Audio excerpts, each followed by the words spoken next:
from the first letter of St. Paul to the Corinthians. Brothers and sisters, strive eagerly for the greatest spiritual gifts, but I shall show you a still more excellent way. If I speak in human and angelic tones, but do not have love, I am a resounding gong or a clashing cymbal. And if I have the gift of prophecy and comprehend all mysteries and all knowledge, if I have all faith so as to move mountains, but I do not have love, I am nothing. If I give away everything I own, and if I hand over my body, so that I may boast but do not have love, I have gained nothing. Love is patient, love is kind, it is not jealous, it is not pompous, it is not inflated, it is not rude.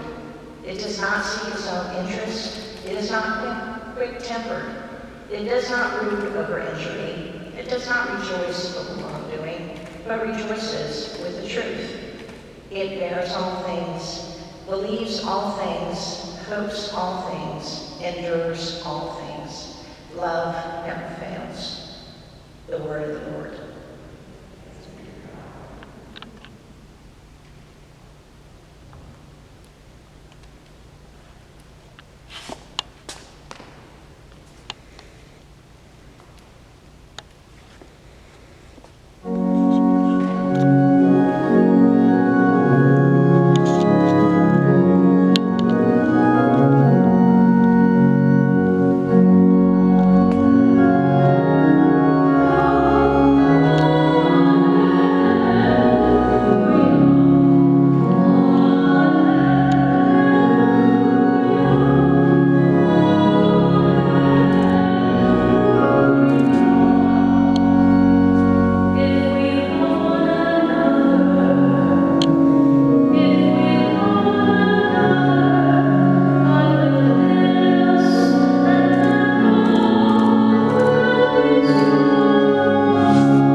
Jesus said, "From the beginning of creation, God made them male and female. For this reason, a man shall leave his father and mother and be joined to his wife, and the two shall become one flesh. So they are no longer two, but one flesh. Therefore, what God has joined together, no human being must separate." The Gospel of the Lord. Please be seated.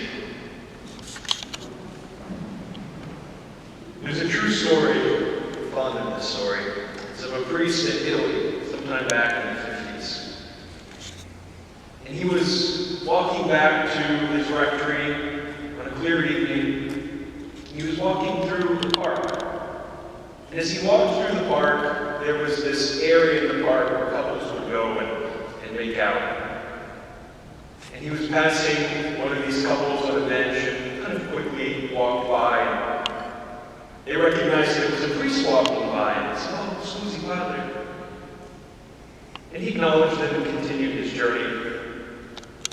However, as he glimpsed up at the stars, he felt compelled to turn back around. And he said to them, he said, "Why do you apologize for expressing your love?" And then he asked them, "What does what you're doing here have to do with the stars?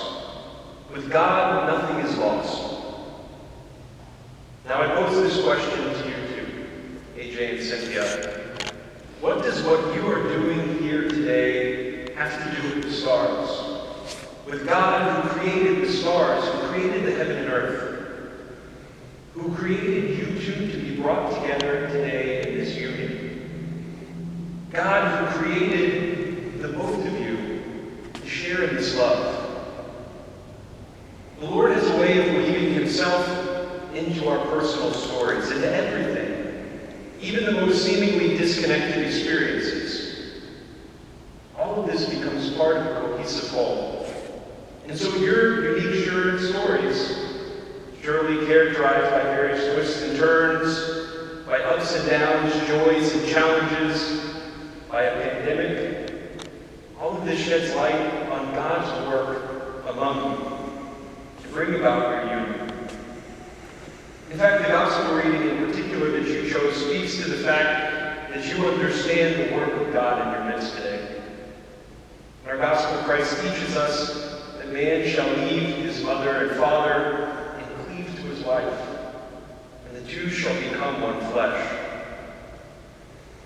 Jesus says, so they are no longer two, but one flesh. Therefore, what God has joined together, no human being must separate. These words speak of a love which comes from God, because only God can create such a profound unity. AJ and Cynthia, today is both the culmination and the beginning of your journey. It's the culmination of the anticipation and of the waiting for the day when God will bring you here to this place. But it's also the beginning, because this becoming one flesh is a reality that's constantly unfolding. It's a reality that takes time to understand. Don't worry, you have the rest of your lives to unpack this mystery of your great union, to grow more and more in communion with one another, and so, together, to grow in your relationship with God. As you know, this is not a journey that you can make on your own. Without God in your life, you cut yourself off from the source of this unity, from love itself. And so as you grow in your love for one another, your love for God too must grow. This is the ultimate purpose of marriage. The two of you have been given to each other to draw each other closer to God, to help each other in your relationship with God. The measure that you give yourselves to God will be the measure in which you will truly be able to give yourselves to one another, and eventually to your children as well, God willing. St. Paul gives us a beautiful description of what this love should look like, and we heard that in our second reading. He says, love is patient, love is kind, love is not jealous, love is not pompous, it's not inflated, it's not rude, it does not seek its own interest, it's not quick-tempered, it does not brood over injury, it does not rejoice over wrongdoings, rejoices with the truth. It bears all things, believes all things, hopes all things, endures all things. Love never fails. Words are worth repeating. Unless in a list of obligations, these words teach us the fruit of a life lived in communion with God and with one another. My advice to you too, each day allow these characteristics to become more and more your own. Be patient with one another. Be jealous or pompous, or inflated or rude. Don't brood over injury. Seek each other's interest over your own. Forgive one another. Believe all things. Hope all things. Endure all things. Because this love is nothing less than God himself. God never fails. So AJ and Cynthia, I encourage you to cling to God as you have clung to one another, as you cling to one another today.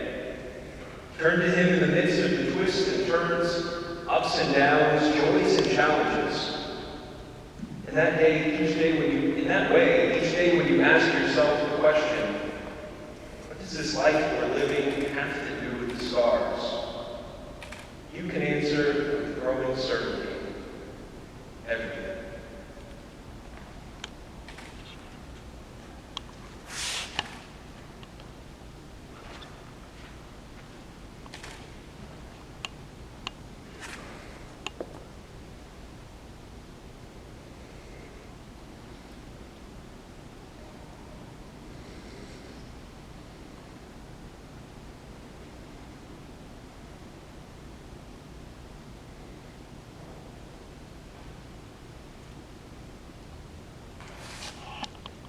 I would now like to invite AJ and Cynthia and the bridal party to join me in the sanctuary.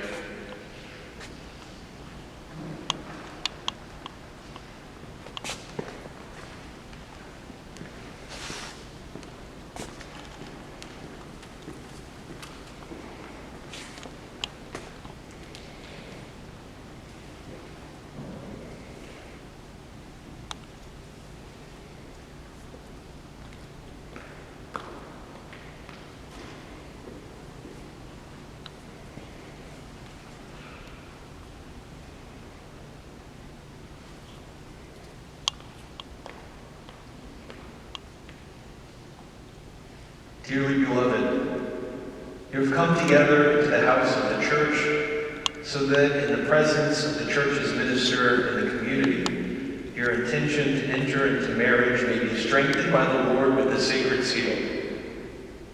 Christ abundantly blesses the love